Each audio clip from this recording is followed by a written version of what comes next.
आज हम प्रश्नमाला 9.1 हल करेंगे। इसमें हमें कुछ अवकल समीकरण दे रखे हैं जिसकी घात और कोटि ज्ञात करनी है। तो पहला सवाल है हमारे पास d for dy dx for plus sign y triple dash बराबर 0। तो इसमें जो हमें कोटि निकालनी है, तो ध्यान दें कोटि का मतलब है इस अवकल समीकरण का अधिकतम कितनी बार अवकलन हुआ है। तो ध्यान दे सकते हैं हम, इसमें अधिकतम घात 4 आ रही है, तो इसमें कोटि 4 होगी और इसमें घात ध्यान दें कि साइन के साथ में y का अवकलन किया गया, इसलिए घात है वो अपरिभाषित है। इसकी घात क्या होगी? अपरिभाषित होगी, ये ध्यान रहे। दूसरे में हमें दे रखा है y डैश प्लस 5y बराबर 0।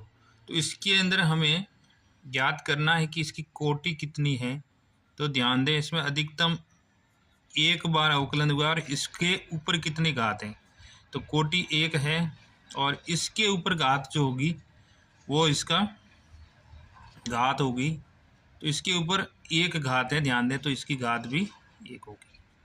तीसरे सवाल में ध्यान दें कि D S upon D T की घात 4 है plus D S D square S upon D T square.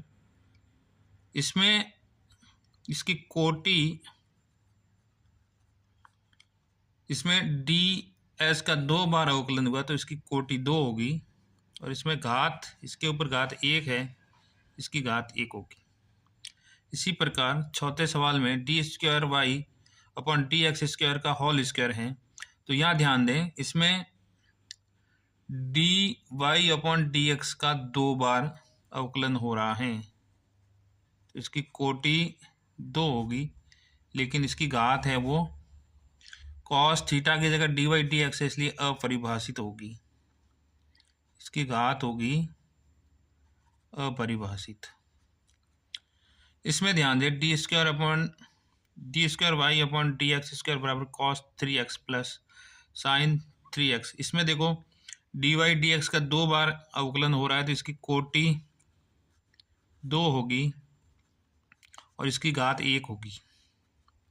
इस पे ध्यान दें, इसमें y का देखो यहाँ 3 बार अवकलन हो रहा है, तो यहाँ अधिकतम 3 बार अवकलन हो रहा है, तो जो अधिकतम अवकलन है वही इसकी कोटि होगी, कोटि 3, और इसके ऊपर घात 2 है तो इसकी घात होगी 2।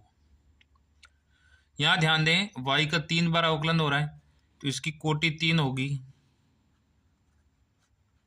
और इसके ऊपर घात 1 है तो इसकी घात 1 होगी। इसमें ध्यान दें y का 1 बार अवकलन हो रहा है, तो इसकी कोटि 1 होगी और घात भी 1 होगी, क्योंकि यहाँ पर इसके ऊपर घात 1 है। इसमें ध्यान दें इसमें y का 2 बार अवकलन हो रहा है, इसलिए इसकी कोटि 2 और घात 1 होगी।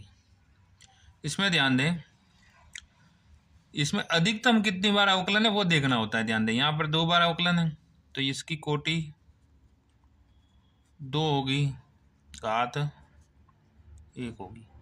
अवकल समीकरण दे रखा है, इसके अंदर हमें घात ज्ञात करनी है। तो ध्यान दें इसकी घात होगी, इसकी घात, तो ध्यान देना इसकी घात अपरिभाषित होगी, क्योंकि साइन के साथ d y upon d x नहीं आ सकता है, साइन के साथ सिर्फ वाई आएगा, इसलिए इसमें डी ऑप्शन राइट होगा। अगला जो सवाल है अवकल समीकरण जो दे रखा है, इसके अंदर आपको कोटि ज्ञात करनी है। तो इसमें देखो अधिकतम कितनी बार अवकलन हो रहा है, अधिकतम 2 बार हो रहा है, तो इसके अंदर 2 कोटि होगी।